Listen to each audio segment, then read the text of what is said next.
Delaney Foster was on her knees, scrubbing somebody else's marble floor, when the email came through that gave her exactly 2 days to prove she deserved to keep her own little sister. She was 27, 3 jobs deep, and so tired that the buzz of her phone against the cold stone felt like a slap. Whitney was 8, asthmatic, and the only family Lane had left since the accident took their parents 2 winters back. And now the state of Georgia had decided a woman who cleaned mansions in Buckhead by day and stocked shelves by night couldn't possibly be a fit guardian. No stable address, no real income on paper, no health insurance for a child who couldn't always breathe easy. 48 hours. That was the window before a judge signed Whitney over to strangers, and Lane didn't have a dollar or a plan to stop it. What she didn't know yet was that the man who'd walk into that mansion an hour later carried more cash in his coat than she'd earn in a decade, and a colder reputation than anyone in the city dared say out loud. Killiorn Drayton was 37, built like a man who'd fought his way up from nothing and never forgot the climb, with a tailored black suit, a jaw that never softened, and eyes that had watched grown men beg without blinking once. He ran half the shadows in Atlanta, the money that got washed, the debts that got collected, the people who crossed him and didn't stay around long after. He came to that house to collect on a man who owed him, and instead he found a maid who'd seen something she was never meant to see, a maid who should have been a problem he made disappear. But when his men stepped toward her, Lane didn't scream and she didn't beg. She looked the most dangerous man in Georgia dead in the eye and asked him for 2 days not for herself, but for an 8-year-old girl with weak lungs and nobody else in the world. And for the first time in longer than he could remember, something behind that ruthless stare cracked, because Killiorn Drayton had lost a little sister of his own a long time ago, back when he was poor and powerless and no one came to help. So instead of turning her away, he made her an offer, one that had nothing to do with money, and everything to do with the kind of debt that can't be paid in cash. If you believe people can change, and that even the hardest hearts hide a wound worth healing, do me a favor and tap that like button right now. Share this story with someone who needs to be reminded that mercy still exists in this world, and subscribe to the channel, because you won't want to miss how this one ends.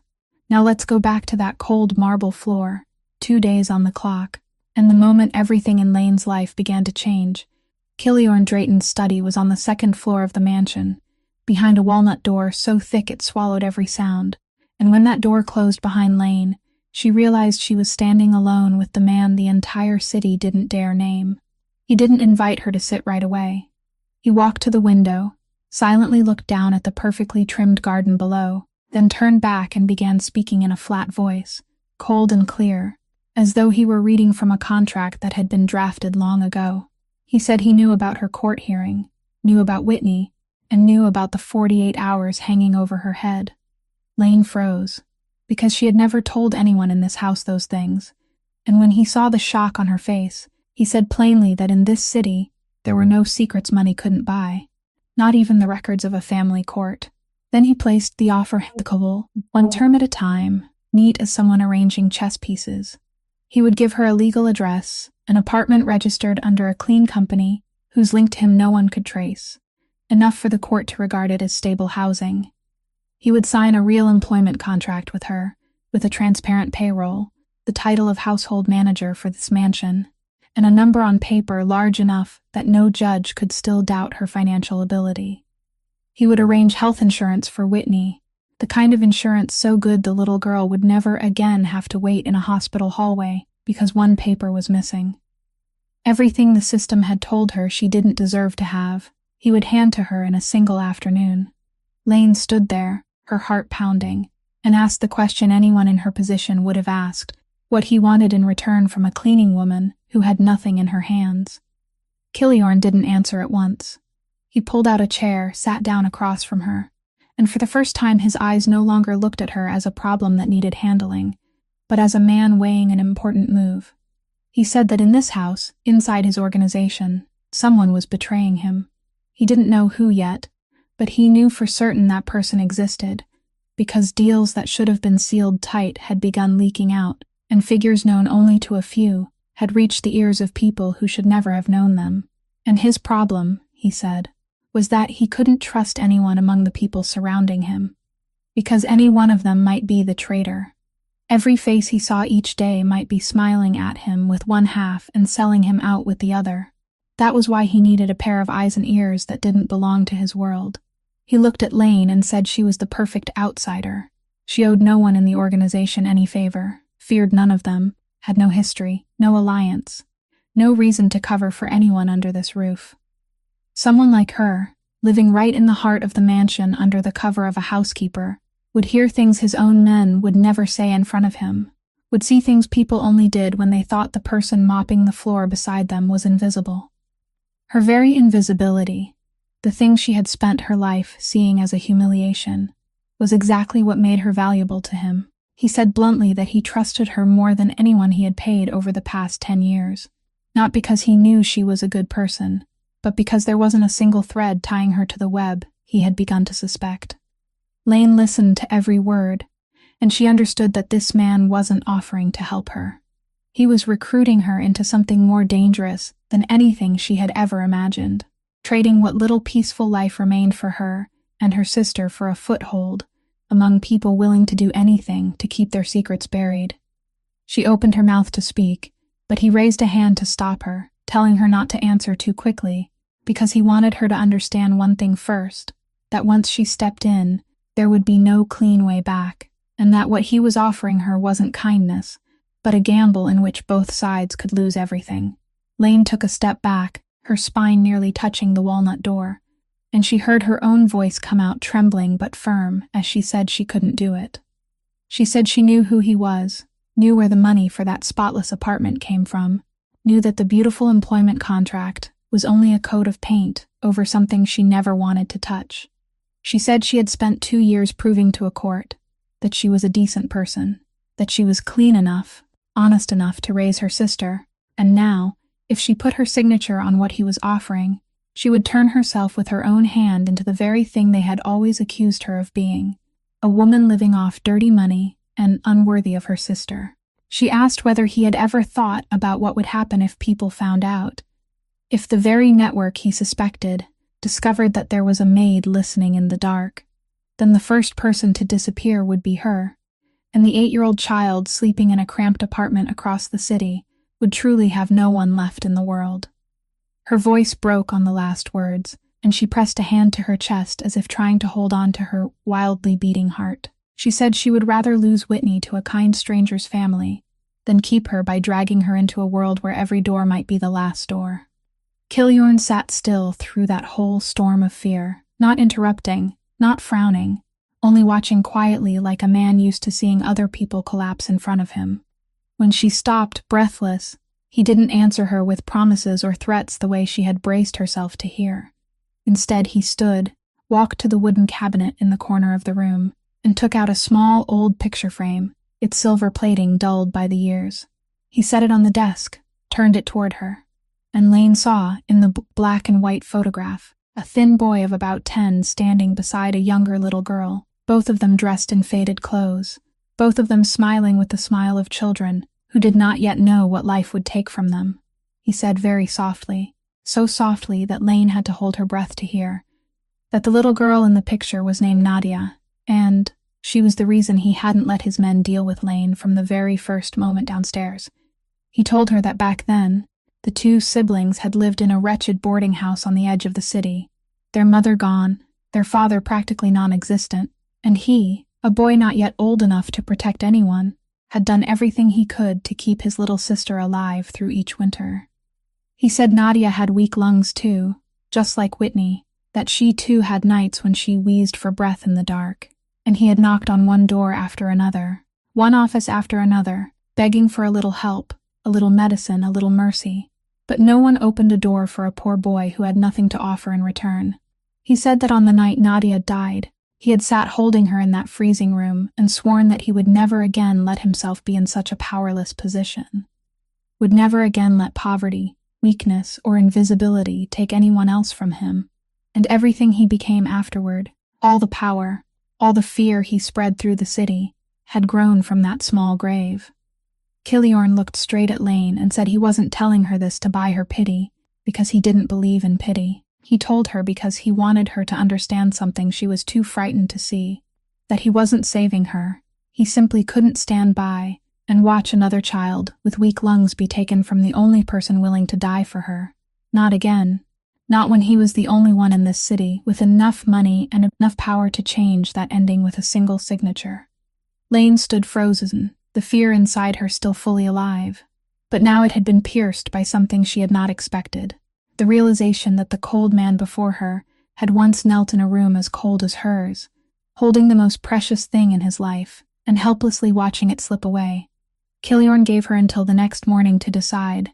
and Lane left the mansion with the tarnished silver picture frame still haunting her mind, crossing the city on the last bus of the day, sitting close to the window and watching the lights of Atlanta slide past, without truly seeing any of them. By the time she reached the cramped third-floor apartment in an old building, it was almost 11 o'clock at night, and the kind neighbor who had watched Whitney for her, as usual, slipped quietly out after telling her the little girl had taken her medicine and slept well. Lane closed the door, leaned back against it for a long while in the dark, then tiptoed into the small room where Whitney lay curled beneath a thin blanket frayed at the edges. She sat down on the edge of the bed, looking at her sister's face in the weak light spilling in from the street lamp outside the window, and she listened to the child's breathing, that soft little sound that for the past 2 years had become the measure of every peace and every fear in Lane's life. Tonight that breathing was steady and easy, and Lane felt her throat tighten as she thought that some stranger, however kind, would never know how to tell Whitney's normal breathing apart from the sound that meant an asthma attack was coming, would never know that the girl was completely afraid of the dark and always needed a crack of light by the door, would never know that whenever she was frightened, she twisted her fingers into her own hair, would never know all the tiny things that made up a human being, the things only blood could know by heart. Whitney stirred slightly in her sleep, her eyes opening just a little, and when she realized her sister was sitting beside her, she smiled that drowsy smile and asked in a voice still caught in dreams whether Lane was going to stay with her, whether Lane was going to go away. Lane bent down, pressed her lips to her sister's forehead, and heard herself whisper that she would never go anywhere. Never, no matter what happened. Whitney asked again, still the same question she often asked when night came, and the fear of being abandoned crept in, whether the two of them would have to be separated, whether she had heard grown-ups talking about court, about how she might have to go live somewhere else, and Lane, looking into those clear eyes lifted toward her in search of safety, understood that every principle, every sense of self-respect, every moral boundary, she had clung to all her life like the last thing she owned, all of it became weightless beside this small life. She had once thought that keeping herself clean was the noblest thing she could do, but now she realized that purity meant nothing if the price was losing the only person who still made her life worth living. She remembered Killiorn's words, that he couldn't stand by and watch another child with weak lungs be taken from the only person willing to die for her, and for the first time she understood that some choices did not lie between right and wrong, but between two kinds of pain and a real mother, even if she was only a sister standing in a mother's place, would always choose the pain that kept her child close. Lane sat there for a very long time after Whitney had fallen asleep again, her hand gently smoothing her sister's tangled hair, and in that darkness she silently made the decision she knew would change who she was forever. The next morning, before the sun had fully risen, she called the phone number Killiorn had left behind, and when that cold, low voice sounded on the other end of the line, she said only one sentence, that she agreed, with one condition, that no matter what happened, he had to promise Whitney would always be safe, always kept outside everything that belonged to his world. There was a long silence on the other end of the line, then Killiorn answered in a voice that, for the first time, carried something almost like respect, saying that he promised, and that whatever people said about him, a promise of his had never been something he betrayed. Lane hung up, looked out the window where dawn was slowly brightening over the rooftops, and she knew the door she had just stepped through would never open backward again. But for the first time in many weeks, she felt something rising in her chest that was warm and frightening in equal measure, something very much like hope. 2 days later, a car quietly came to pick up the two sisters and the few cardboard boxes that held everything they owned in the world. And when the iron gate of the mansion closed behind them, Whitney pressed her face to the window, her eyes widening at the vast garden and the building so large that she had to tilt her head back just to take it all in. The first person to greet them on the stone steps was not Killiorn, but a woman of about 60, small in build but standing perfectly straight, her silver hair neatly pinned at the nape of her neck, and her eyes carrying a warmth that felt strangely out of place in a place so cold. She introduced herself as Maid Donnelly, the head housekeeper of the mansion, the woman who had watched over this house since before Killiorn moved in, and when she shook Lane's hand, she held it longer than an ordinary handshake, looking at her as if she had known about her long before this moment. It was while she led the two sisters through the long stone-floored hallways that Maeve quietly revealed something Lane had never imagined, that the cleaning job at the Ashworth mansion, the place where fate had pushed Lane into Killiorn's path, had not been a coincidence at all. She said she often agreed to help familiar families find reliable workers, and a few months earlier, through an introduction at the church where she attended service every Sunday, she had heard about a young girl working herself to exhaustion through 3 shifts a day just to keep her little sister, a girl whom everyone who had ever hired her praised for being so honest that she returned even loose coins found beneath a sofa cushion. Maeve said it was she who had recommended Lane for the job at the Ashworth house simply because she believed a decent person deserved decent work, and she had never imagined that the small thread she had unknowingly spun would lead that girl all the way to the threshold of the most powerful man in the city. Lane fell silent at the truth, feeling as though her life had somehow been arranged by invisible hands she had never known existed, but in Maeve's kind eyes, she found no trace of calculation, only a quiet goodness that had been watching over her longer than she had realized. Maeve took the two sisters up to a room in the east wing of the mansion, spacious and warm, with windows overlooking the garden, and when Whitney saw the soft bed and the gentle sliver of light from the night lamp that somehow had already been placed in the corner of the room, she let out a small cry of delight and turned to throw her arms around her sister. But what caught Lane's attention most on that first afternoon was not the room, but Whitney's impossible-to-hide curiosity about the master of the house. The little girl kept asking about the tall man dressed in black whom she had briefly seen standing at the top of the stairs when they first came in, asking why he didn't smile, why everyone in the house spoke softly whenever he passed by, why he lived alone in such a huge house with no one to keep him company. Lane tried to change the subject, saying that he was only the man letting them stay there, and that Whitney shouldn't bother him. But Whitney,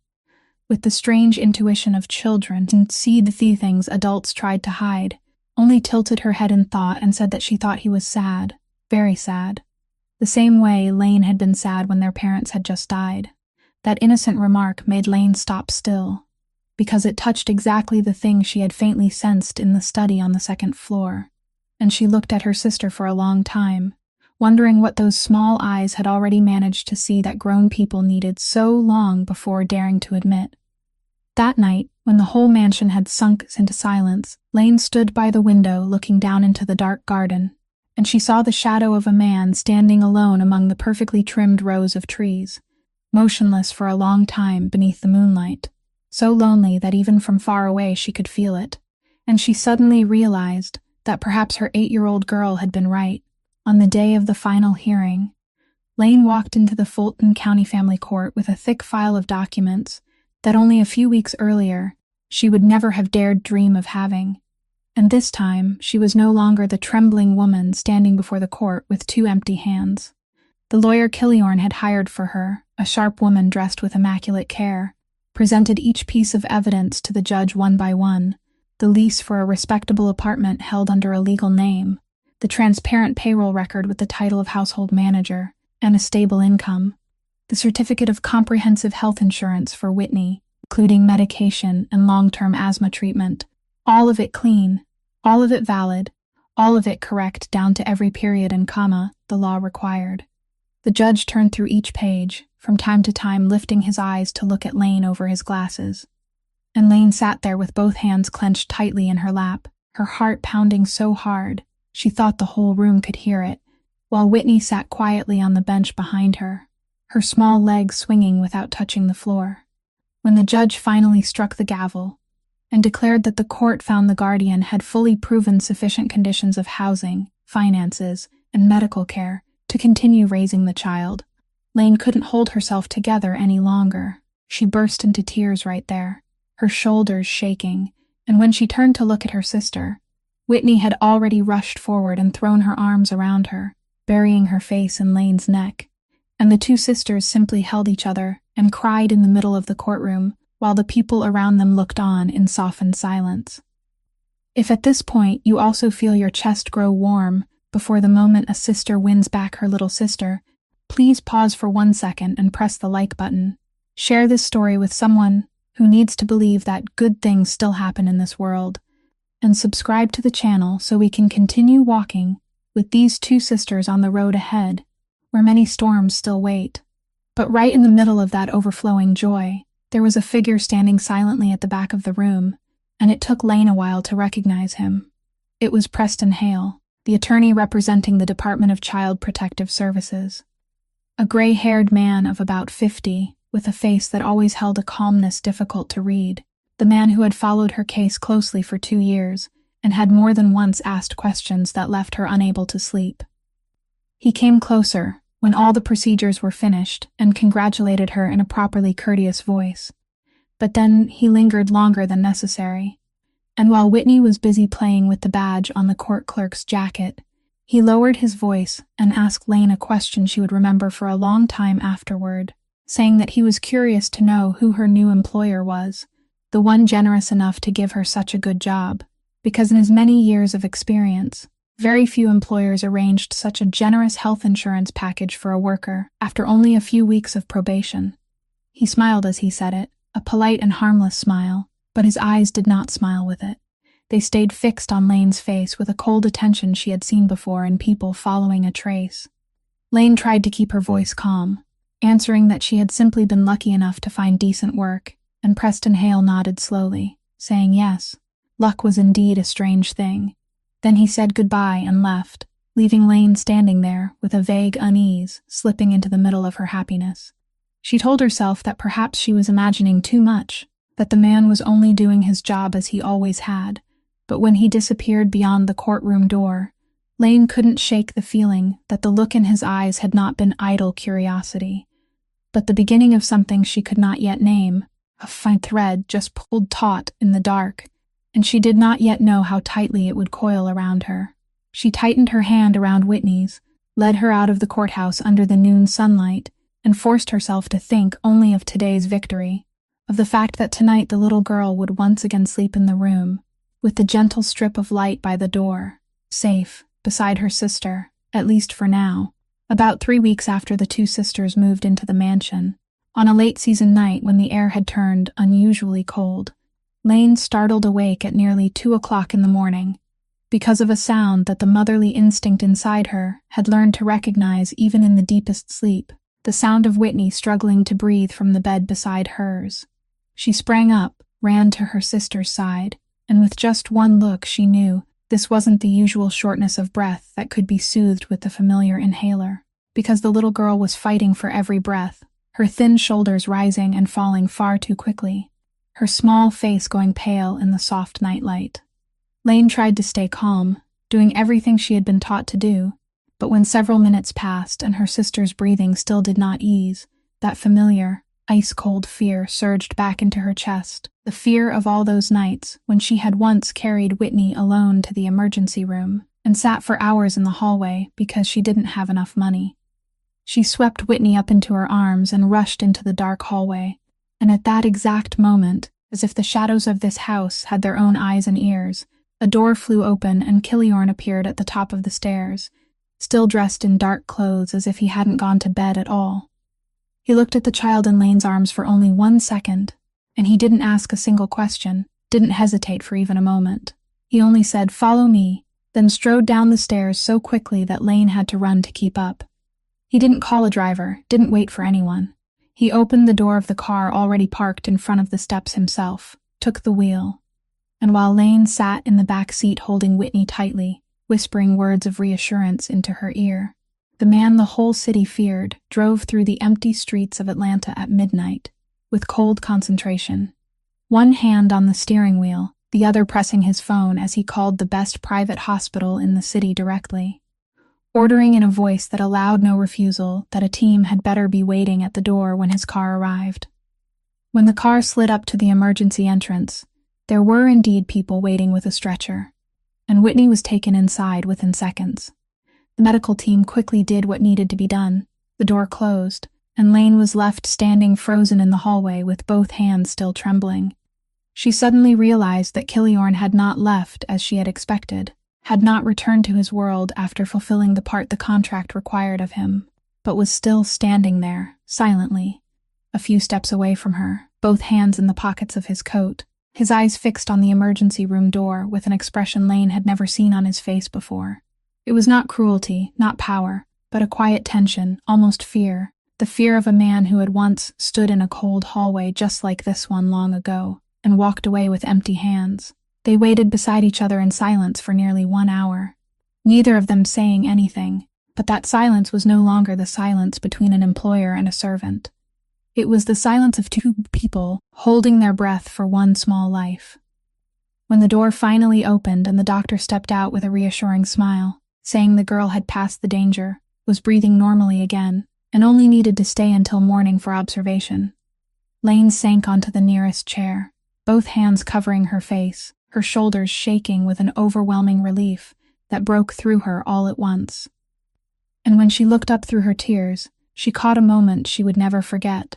the sight of Killiorn Drayton turning his face away very quickly, but not quickly enough for her to miss, the way those hard shoulders slackened slightly, and the way his hand quietly rose to rub at his eyes, the man people said had never once blinked while watching others beg, unable that night to hide something he himself had, perhaps forgotten he still had. After that night at the hospital, something in the way Lane looked at this man changed, and she began to notice him in a way she had never allowed herself to before, with the eyes of someone trying to understand instead of someone who only knew how to be afraid. She realized that Killiorn almost never slept. Her role as household manager in the mansion made her one of the earliest to rise, sometimes before the sky had even begun to lighten, and almost every night, whether it was 3 o'clock or 4 o'clock in the morning, she would see the pale yellow strip of light spilling from beneath the door of his study on the 2nd floor. On nights when she couldn't sleep because she was worried about Whitney, she would go down to the kitchen to make a cup of warm milk, and when she passed through the long stone-floored hallway, she would again catch sight of him standing alone by the tall window in the vast living room, with no lights on, only moonlight pouring in and casting his shadow across the floor, motionless for hours like a statue, one hand holding a glass of liquor she had never once seen him finish. She noticed the way he ate alone at the head of a dining table long enough to seat 20 people, the way an entire staff of servants and guards surrounded him all day, yet not a single one of them dared sit beside him, not a single one called his name in a familiar voice, not one burst of laughter sounded when he entered a room. She realized that this man, the most powerful man in the city, the man who owned a house large enough to hold an entire crowded family, lived more alone than she ever had in her cramped apartment, because at least she had Whitney, at least she had a small hand reaching for hers in the night, while he had nothing but expensive walls and the fearful respect of people whose loyalty came only from his wallet. One early morning, as Lane carried a tray of coffee past the study, she accidentally saw through the partly open door the image of him sitting with his head lowered on the desk, amid piles of documents, fallen asleep in the posture of a man so exhausted he had collapsed right where he worked, and on the corner of the desk, tilted at an angle where his eyes could find it whenever he looked up, was the tarnished silver frame she had seen before, the photograph of the thin boy and the little sister with weak lungs. She stood silently at the threshold for a long while, and a strange feeling rose in her chest, not fear, and not yet something she dared give a name to, but a deep compassion mixed with something warm and bewildering, the feeling one has when suddenly seeing the wound of someone the whole world believes can't be hurt. She quietly set the still hot cup of coffee on the desk beside him, gently pulled the thin blanket draped over the sofa across his shoulders, then withdrew without a sound, and all that day she couldn't stop thinking about the way he had slept there with his head down, about the picture frame angled within his sight. She began to understand that all his coldness, All the terror he spread was only a thick layer of ice wrapped around something that had been frozen solid long ago, and that beneath that ice there was still a person who had once known how to love so deeply that losing that love had been enough to ruin the rest of his life. Lane said nothing to him about the things she had observed, and he didn't know she had seen him in those most unguarded moments, but from those days on, whenever she passed him in the hallway, she no longer lowered her face and hurried by. Instead, she lightly met his eyes for a moment, long enough for something silent and fragile to begin weaving itself between two people who had once stood at opposite ends of life, something both of them could feel, but neither yet dared speak aloud. But Lane did not forget that she had been brought into this house, not to sympathize with its master, but to be his eyes and ears inside a network he could no longer trust. And once she had grown accustomed to the rhythm of life in the mansion, she began quietly doing the work she had agreed to do. In the role of a nearly invisible household manager, she was everywhere without anyone paying attention, pouring coffee during closed meetings, cleaning the hallway outside doors left slightly ajar, passing by powerful men whispering to one another in the corner of the garden. And it was that very invisibility that allowed her to hear and see things Killiorn would never witness directly. The person who caught her attention most was Thorne Gallagher, Killiorn's right-hand man, a man of about 45 with a smile always resting on his lips but never reaching his eyes,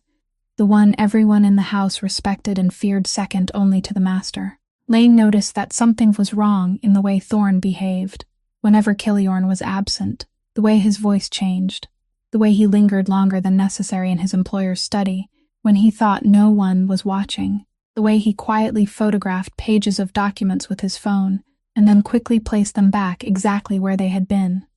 Once, hidden behind a stone column in the hallway, she accidentally heard Thorne lowering his voice on the phone with someone about a deal she knew for certain only Killiorn's most trusted people were allowed to know. And his voice carried a tone she could not mistake, the tone of a man calculating the day when he would no longer stand beneath another man's command. Lane's heart pounded when she realized she might have just touched the very traitor Killiorn was searching for, and the feeling of real danger became terrifyingly concrete for the first time. Because if a man like Thorne discovered she was watching him, then Killiorn's warning about there being no clean way back would become true in the cruelest way. That night, she went to Maeve in the empty kitchen, needing someone to share the weight pressing on her chest. And it was during that quiet conversation beside a pot of hot tea that the old housekeeper told her something that left her speechless. Maeve admitted that her recommendation of Lane for the job at the Ashworth house had not been entirely accidental, as she had once allowed Lane to believe that for a long time she had felt this house, and the lonely man living inside it, slowly rotting from within because of all the lies and greed surrounding him, and that she had been silently praying for someone honest, someone whose heart was still whole, to step inside and awaken whatever goodness she believed still remained in Killiorn, the goodness she had glimpsed in the early days before that young master had turned into the cold man he was now. Maeve held Lane's hand and said perhaps harsh fate had pushed her here not only to save Whitney, but also for a larger reason she had not yet seen.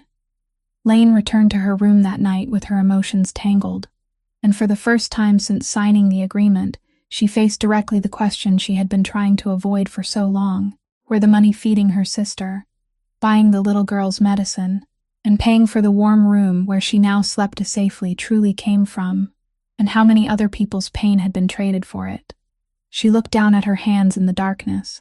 the hands she had once been proud of, because they had never taken a single dollar that did not belong to her, and she felt a deep torment tearing through her, because she was no longer the clean woman standing before the court. She had set one foot into the gray area, and she understood that in order to keep her sister safe, she would have to live with that stain every day, unless she found a way to do something better from the very dangerous place where she now stood. The question of doing something better from where she stood kept haunting Lane, and she did not have to wait long for her first chance, because a few days later she accidentally heard the name Corbin Ashworth come up again in Killiorn's conversations, the owner of the mansion where fate had pushed her into meeting him, the man who still owed him a large sum, and whose debt was coming due in a way Lane did not want to imagine. This time, Instead of silently observing and remembering like an invisible pair of ears, Lane did something she never would have dared on the first day she entered this house. She deliberately knocked on the door of Killiorn's study late one evening and stepped inside, not as a servant waiting for orders, but as one human being who wanted to speak to another. Killiorn looked up from the pile of documents, his brows narrowing slightly at her suddenness, but he did not send her away, and Lane drew a deep breath before saying plainly that she knew about Corbin Ashworth. Knew that the man had a little daughter only around Whitney's age, and she was asking him not to do the thing she feared he was about to do. Killiorn leaned back in his chair, his eyes turning cold, and he reminded her that this was business, that Corbin had borrowed money from him and had been given enough time to repay it, that if he allowed a debtor to walk away simply because the man had a small child, then tomorrow the whole city would come to his door, carrying their children as excuses not to pay what they owed, and that softness in his world was not kindness, but a form of suicide. But Lane did not retreat the way she had on that night a few weeks earlier, trembling with her back against the walnut door. This time, she stepped closer to his desk, placed both hands on the wood, and said in a steady voice that she had not come to ask him to be weak. She had come to ask him a question that perhaps no one had ever dared ask him: what all the money he had, all the power that made the entire city bow its head, had truly bought him in the end besides long sleepless nights, and a huge house without a single burst of laughter. She said she had seen him, not the man people whispered about, but the man standing alone by the window at midnight, the man fallen asleep with his head on the desk, beside the photograph of a little sister he had lost. And she asked him whether money had ever bought back even one peaceful night for his soul. She said that the way he treated Corbin today was exactly the way the world had once treated him, and Nadia long ago, when he had knocked on doors begging for a little mercy, and no one had opened them, that if he pushed Corbin's little daughter into the same helplessness he had once tasted, then he was no different from the people who had turned their backs on him that year. He was only continuing the cold circle that had destroyed him. Lane said she believed people could choose to break that circle, that a man powerful enough to destroy also had enough power to save, and that the difference between those two things was what truly defined who he was, not the money in his vault or the fear printed on other people's faces. The room sank into silence for a long time after those words, and Lane saw something move behind his eyes that never seemed to blink, a silent struggle between the man he had become and the boy he had once been. Killiorn did not answer her right away. He only turned his face toward the dark window, his jaw clenched tight, and after a long while he said quietly, almost to himself, that she did not understand how this world worked, but his voice lacked its usual cold certainty. A few days later, Lane heard that Corbin Ashworth's debt had been extended indefinitely without any consequences attached, and though Killiorn would never admit it was because of what she had said, she understood that the first brick in the wall of ice around his heart had cracked, ever so slightly, and that she had reached something money and violence had never managed to touch in all those years. But while one wall of ice was quietly beginning to crack, in another hidden corner of the house, another pair of eyes was watching too, and Thorne Gallagher was not a man easily fooled. He had long since noticed the way the new housekeeper came and went near the master's study more often than any ordinary servant should, the way she always seemed to appear just when important conversations were taking place, the way Killiorn, a man who had never allowed anyone close, strangely allowed this woman to enter and leave his private world. As someone who had spent his whole life reading people and smelling betrayal before it showed itself, Thorne quickly put the pieces together, and one afternoon, when he happened to catch Lane lingering far too long outside a half-open door where he had just finished a sensitive call, he understood the truth, that this girl was not simply a servant. She was the pair of eyes Killiorn had planted among them. That discovery should have frightened Thorne, but instead a slow and cold smile spread across his lips, because he had just realized something even more valuable than the fact that he had been exposed, that the most powerful man in Atlanta, the man whose weakness he had failed to find for so many years, finally had a crack, and that crack had the shape of a woman and an 8-year-old child. If you are holding your breath as you follow the trap, slowly tightening around Lane and Whitney, please press the like button to give this story more strength. Share it with a friend, who loves stories filled with drama and emotion. And don't forget to subscribe to the channel, because what happens next will test the hearts of every character in a way no one could have expected. Thorn understood that attacking Killiorn directly was a battle he could not win, but even the strongest lion could be brought down if a man knew how to aim at the one thing that made it hesitate. And for the first time after so many years of serving under a man who had nothing to lose, Thorn had found the thing Killiorn feared losing. That night, he drove out of the city to an abandoned warehouse on the edge of Atlanta, where he met a man representing a rival organization that had long coveted the territory Killiorn controlled, men who had tried many times to bring him down, but had always failed, because no one on the inside had dared betray him. Thorn sat across from that man and placed his offer on the table, saying he would open the door from within, would give them the secrets, the schedules, the weaknesses that only the closest man could know, and in return, he wanted the top position when the old empire collapsed and Killiorn was gone. When the other man asked how he could be certain of bringing down someone so cautious and ruthless, Thorn only smiled and said every fortress had a gate, and Killiorn Drayton's gate had just revealed itself, in the shape of something that man had been foolish enough to begin caring about again. He said that all they needed to do was strike at the woman and the child, and the lion would step out of his den on his own, losing all the cold calculation that had made him unbeatable, and then ending him would only be a matter of time. That handshake in the darkness of the warehouse decided that the brief, peaceful days inside the mansion were about to end, and while Lane was slowly warming a frozen heart without even knowing it, a colder plot than anything she had ever imagined had begun to move, aimed straight at the most precious thing she had, unaware of the storm forming out there. The following days in the mansion passed in a gentle warmth that neither Lane nor Killiorn had ever truly had, and one night, when the whole house had fallen asleep, the two of them happened to be in the library at the same time, he with his familiar glass of liquor that never seemed to empty, she with a cup of hot tea, and this time, instead of quietly withdrawing, Lane sat down in the chair across from him. In the warm yellow light, the defenses between them slowly grew thinner, and Killiorn, perhaps because of her quiet, unjudging presence, began to speak more about Nadia, about the games the two siblings had invented to forget their hunger, about the sound of the little girl's laughter that he could still hear in his rare dreams, about the promise he had failed to keep, the promise that he would give her a real home. He said that for all these years he had believed that if he became rich enough, powerful enough, frightening enough, then that pain would fade, but it turned out he had only built a fortress around a wound that never healed. In turn, Lane told him about the rainy night 2 winters earlier, about the fateful phone call, saying that her parents' car had been in an accident on the highway, about the moment her whole world collapsed and she, only 25 years old then, suddenly became everything that was left for a 6-year-old girl, sleeping at home without knowing a thing. She told him about the nights she cried silently in the bathroom, so Whitney wouldn't hear, about the constant fear that she wasn't good enough, wasn't strong enough to replace both a father and a mother. And as she spoke, Killiorn listened with an attentiveness no one had ever given her before. And in that moment their 2 wounds reflected each other.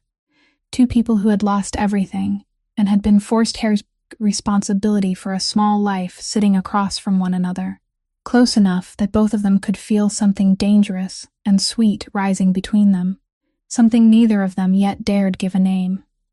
It was then that a small voice sounded from the doorway, and both of them startled and turned to see Whitney standing there in her pajamas, hugging her old stuffed bear, her eyes still heavy with sleep, because she had just woken up and come looking for her sister.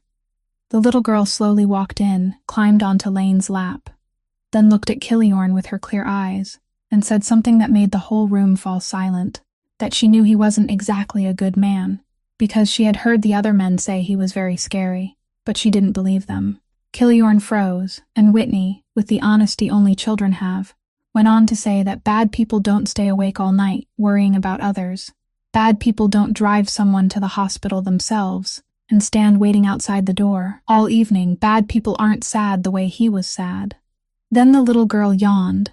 nestled her head against her sister's shoulder, and whispered before drifting off that she thought he just needed someone so he wouldn't have to be sad alone anymore. Lane held her sister tightly, her throat closing. And when she looked up at Kiliorn, she saw the man the whole city feared sitting motionless, his eyes shining in the yellow light, brought down completely not by an enemy force or the barrel of a gun, but by a few truthful words from an 8-year-old child who had looked through every layer of ice and seen the lonely human being hidden beneath. That tender moment had barely had time to settle before the first blow came down, and it came from a direction Lane had never guarded against, not from the underworld with its gun barrels and shadows, but from the very system she had always believed was upright. One morning, she received an official letter from the Department of Child Protective Services, informing her that her guardianship file had been reopened for additional evaluation, and the name signed beneath the letter was none other than Preston Hale. Lane's heart sank as she read the reason given. This time, not a single word mentioned finances or housing, because those things were clean and legally untouchable, but instead there was a concern that sounded so reasonable it was chilling, that the agency had received information indicating that the guardian and the child were currently living under the same roof with an individual who had a history and serious suspicions connected to unlawful activity, and that such an environment might not guarantee safety for a child's development. The letter required her to provide an explanation and be ready for a new investigation, and if she couldn't prove Whitney was living in a safe environment, the guardianship she had just fought back with so many tears could once again be considered for removal. Lane stood frozen in the mansion hallway with the letter trembling in her hand, and she understood at once the brutality of this move, because the attack was not aimed at something she could fix, but straight at the place where she stood, at the very place that had saved her and Whitney, turning it from a shelter into evidence against her. The more she thought, the more clearly she saw the hand arranging everything behind it, because it was no coincidence that Preston Hale, the man who had asked her that vague question about her new employer in court that day, the man who had looked at her with the eyes of someone following a trail, was the one who had signed this letter. She remembered his polite smile that had not reached his eyes, and she suddenly understood that his curiosity that day had never been harmless. It had been the first thread of a net that was now beginning to tighten. What Lane couldn't know then was that Preston Hale, the man she had once believed to be a cold but upright symbol of justice, was no longer acting for justice at all, because only a few days earlier, in a discreet meeting, Thorne Gallagher had come to him with a thick envelope and honeyed words, striking precisely at the debts and secrets that this man so devoted to his profession had hidden for years. Thorne didn't need Hale to do anything violent. He only needed him to use his lawful authority to tear the child away, because he understood that no weapon could make Kiliorn lose direction, more than seeing the woman he had begun to care about collapse before a force that even his money and guns could not directly fight. That night, when Lane brought the letter to Kiliorn, his face darkened in a way she had never seen before, not with explosive anger, but with a deadly coldness, because he recognized at once that this was not an ordinary administrative procedure, but a calculated move aimed at the very weakness he had been foolish enough to reveal, and for the first time in a very long time, the man who had always controlled every piece on the board felt something he thought he had forgotten. The fear of losing something truly important. The new legal blow cast the entire mansion into an atmosphere of tension,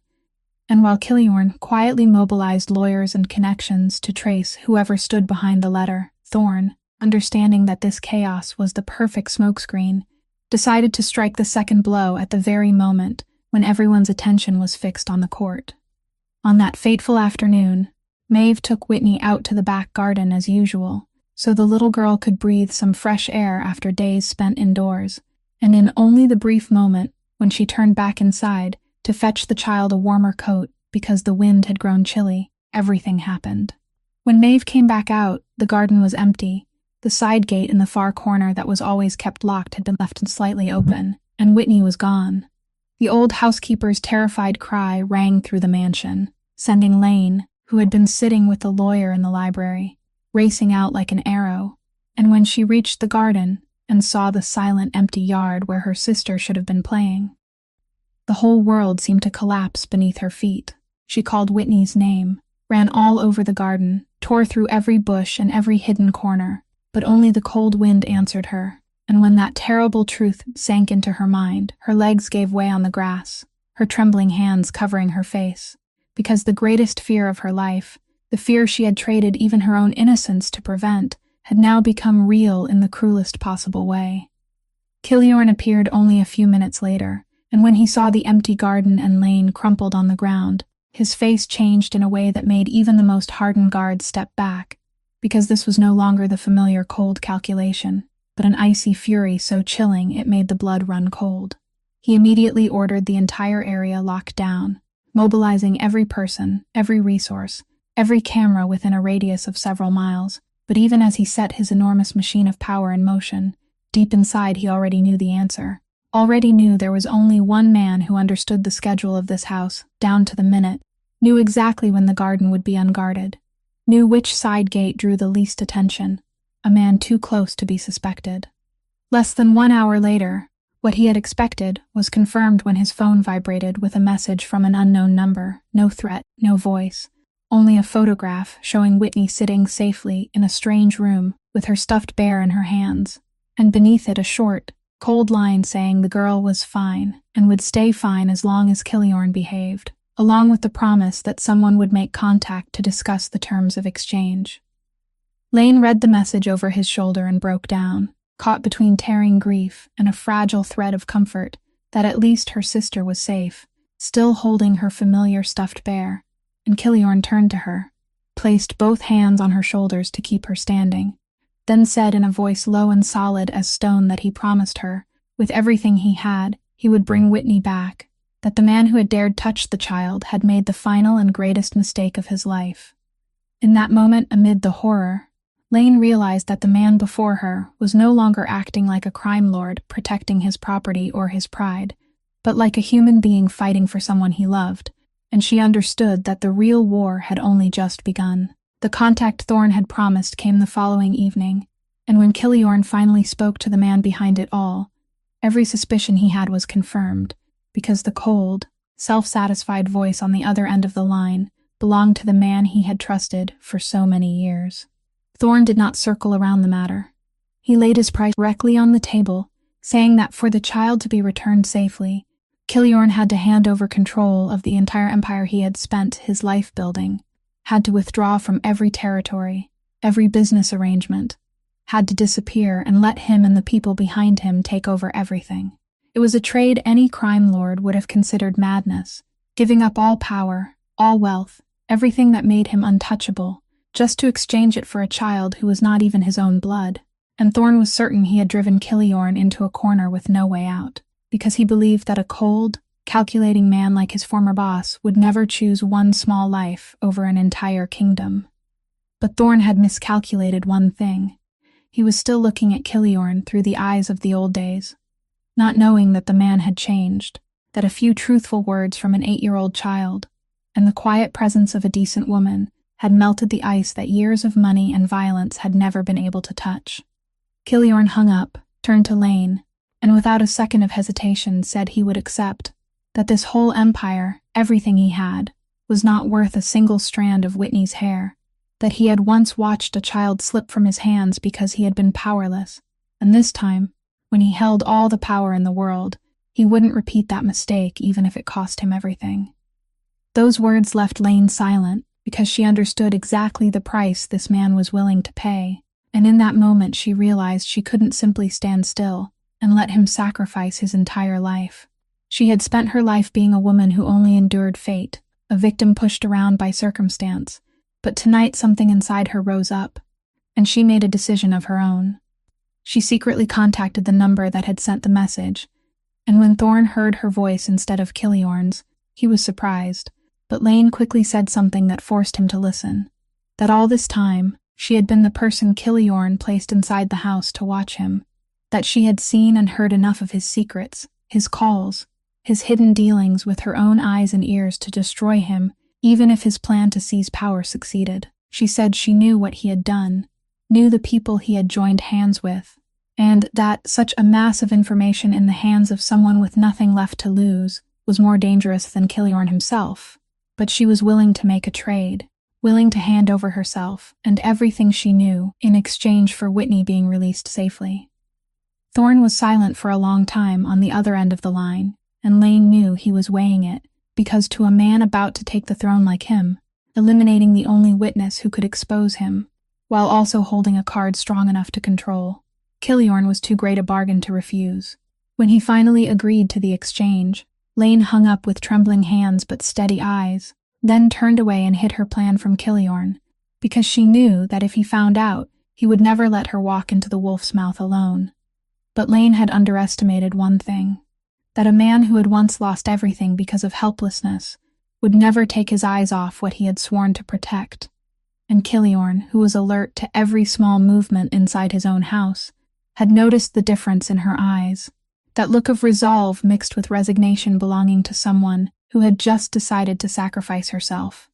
He quietly had someone follow her closely, and when Lane secretly left the mansion at dawn to go to the meeting place Thorne had chosen, an old warehouse by the river on the edge of the city, Killiorn knew, and he and his most loyal men followed silently through the dark. Lane walked into that cold warehouse alone, her heart pounding, and there she saw Thorne waiting with his familiar self-satisfied smile and several of his men. But more important than anything, she saw Whitney sitting on a chair in the far corner, clutching her stuffed bear, exhausted but safe, and the moment the sisters' eyes met, the little girl burst into tears and called out to her. Thorne signaled for Lane to come closer to complete the exchange, but he had no intention of keeping his word, because to a man like him, letting both the witness and the child leave alive was a risk he would never accept. And at the very moment he revealed that intention, the warehouse door burst open and Killiorn and his men stormed in. Chaos erupted in an instant, shouts, running footsteps, shadows lunging at one another in the dim light, and amid that struggle, Lane only had time to rush toward Whitney, wrap her arms around her, and use her own body to shield the little girl from every danger. Thorne, realizing that his plan was collapsing, and that everything he had plotted for years was dissolving into smoke, turned toward the two sisters in desperation, and at the most dangerous instant, Killiorn did not hesitate for even a fraction of a second. He lunged forward, pushed Lane and Whitney out of danger, and placed his own body between Thorne and the people he was determined to protect. A sound rang out, and Killiorn staggered, one side of his shirt spreading red, but even after being struck, he still managed to overpower Thorne, and his men quickly brought the whole warehouse under control, pinning the remaining men to the floor. Killiorn sank to his knees, and Lane let Whitney go into the arms of someone trustworthy, then rushed to his side, her trembling hands cradling the paling face of the man who had just risked everything for her and her sister. She called his name through tears, pressed hard against the wound, begged him to hold on, and Killiorn, though his breathing was already weak, still tried to form a faint smile when he saw Whitney safe in the arms of one of his men. He lifted a shaking hand to touch Lane's cheek, and in a broken whisper, he said that years ago he hadn't been able to save Nadia, had been forced to watch his little sister leave him without being able to do anything. But this time, he said, this time he had saved her sister, and that alone was enough to make his whole sinful life worth something. Lane broke down sobbing, shaking her head, saying that he wasn't allowed to speak as though this were goodbye, that he had to live, had to stay, that Whitney needed him and so did she, and in that moment, in the cold warehouse where death was hovering nearby, she admitted aloud for the first time what her heart had known for a long while, that she couldn't lose him. Killiorn looked at her, his eyes softening through the pain, and he whispered that hearing her say, that left him with nothing to regret. Before his eyes closed and the siren of the ambulance his men had called began to echo from far away, the ambulance siren drew closer and closer. But inside that cold warehouse, another struggle was unfolding, not with fists, but with things far deeper. Killiorn was helped to his feet by his loyal men, the wound temporarily pressed tight, and though his face was pale from blood loss, his eyes still stopped on Thorne Gallagher,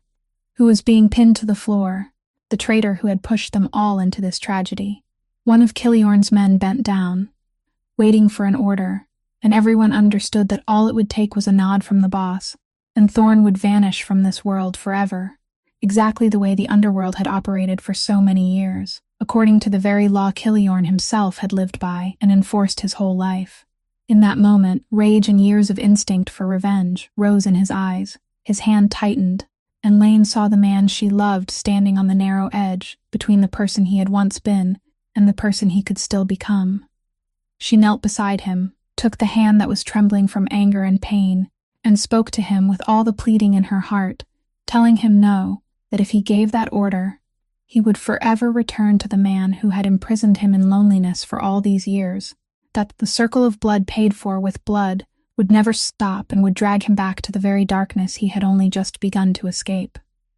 She told him Whitney was watching, that the little girl had once believed he wasn't a bad man, and she begged him not to prove her wrong, not to let the final moment of this battle redefine all the good he had just done when he used his own body to shield her and her sister. If your heart is tightening right now as you watch a person choose between darkness and light, please press the like button. Share this story with someone who needs to believe that people can always choose to become better, and subscribe to the channel so we can reach the ending of this journey together.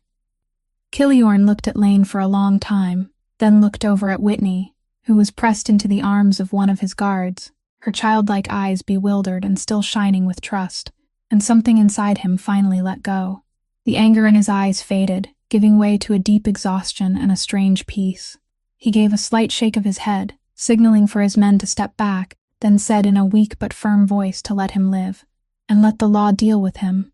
It was Lane who took out her phone and called emergency services, clearly reporting the location and the situation, and when the 911 operator asked, she calmly reported a child abduction suspect was being held at the scene, waiting for the authorities to arrive.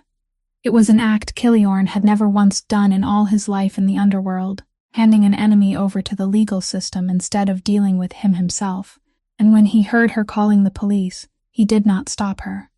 He only gently tightened his hand around hers in silent agreement, as if he were giving her permission to guide him out of the darkness, where he would never have found the way alone. When the red and blue lights of the ambulance and police cars finally poured in and lit up the warehouse, Thorne was led away in the cold clink of metal, while Killiorn was placed on a stretcher, his hand still holding Lane's, and as the paramedics hurried to do their work, Whitney ran over and took his other hand. The man who had once made the whole city tremble was carried away between the two people who had taught him that true strength did not lie in the power to destroy, but in the courage to choose mercy. Killiorn survived that long night, though he had to go through surgery and many weeks in the hospital, and during the days, he lay in the sickbed with Lane almost never leaving his side and Whitney bringing clumsy coloring pages to cover the walls of his hospital room. Something inside him changed forever. He had more time to think than he had had in his whole life put together, and one afternoon, when pale sunlight fell through the hospital window, he held Lane's hand and for the first time said aloud something he had never admitted to anyone, that everything he had built over all those years, the entire empire that had made the city tremble, had never truly been only about money or power, but from the very beginning had been a long, unending revenge against the world that had turned its back and let Nadia die, a way for him to never again be weak and helpless. But now, he said, he understood that he had only been letting an old pain control him, only building new suffering on top of the suffering from long ago, and that the only way to truly honor his sister was not to spread fear but to end it.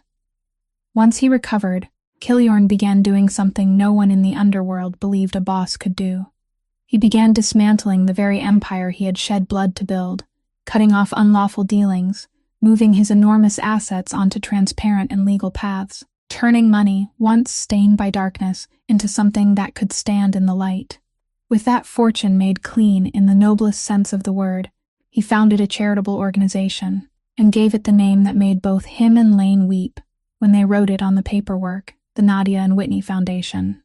An organization devoted entirely to helping orphaned children, poor families with young children who were ill, people who were knocking on doors, asking for a little help, just as he and Nadia had once knocked years ago, only to have no one open. Every child saved by that foundation was a brick he placed on the small grave in his past, a late but sincere apology to the little sister he hadn't been able to save.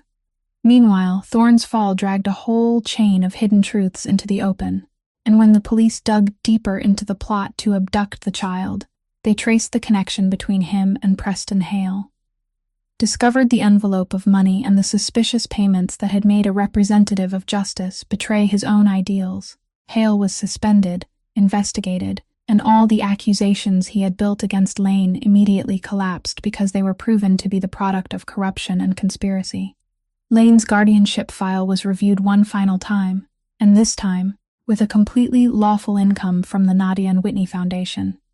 where she had been invited to work, with a stable and transparent home, with testimony from Maeve and many others about her character. The court officially granted her permanent custody of Whitney, cleanly, fully, with no shadow left hanging over it. The night Lane held that final decision in her hands, she sat beside Whitney's bed as the little girl slept deeply, listening to her peaceful, steady breathing. And for the first time in so many years, she no longer felt the familiar fear lurking at the edge of her happiness, because she knew that this time everything was real, everything was solid, everything belonged to them completely and deservedly. 1 year after that fateful night in the warehouse by the river, on a golden autumn afternoon, the garden of a new home, warm and filled with laughter, instead of the coldness of the old mansion, rang with the running footsteps of a healthy little girl. Whitney was now 9 years old, her cheeks rosy, the asthma attacks of the past well controlled thanks to proper treatment, and she was chasing a butterfly between the flower beds she had planted with the very man she had once said only needed someone so he wouldn't have to be sad alone. Killiorn, no longer the crime lord who had made the whole city tremble, but the head of a charitable foundation that had changed the lives of hundreds of families, sat on the porch steps watching the child with a smile no one would have believed that face could carry years earlier. And beside him was Lane, the woman who had entered his life as a maid bought by an offer, but had stayed through something no money could ever buy.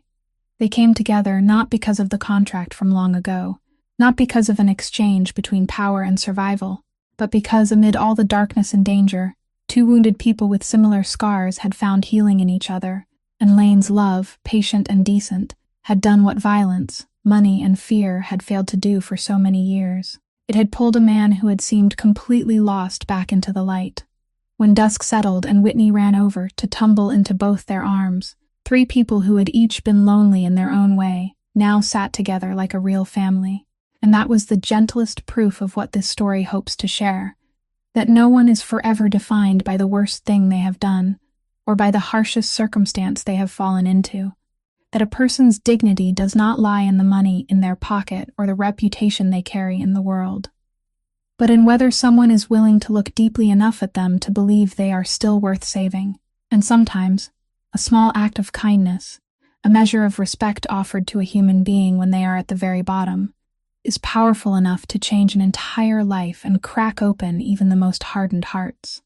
Life always gives us a chance to choose between turning away and reaching out, between judgment and understanding, and every kind choice, no matter how small, can be the beginning of something far greater than we imagine. If the story of Lane, Whitney, and Killiorn has touched your heart in any way, please subscribe to our channel, press the like button, and share this video so that every day you can join us in listening to many more moving and meaningful stories. We would truly love to know how you feel about this story, which moment moved you the most, and what lesson you have taken for yourself. So please leave a comment and share the feelings from deep within your heart, because we always treasure every line of your thoughts. Thank you for staying with us until the very last moment, and may everyone watching this video always have truly good health, a joyful life, peace, and love each day. Goodbye, and see you again in the next video.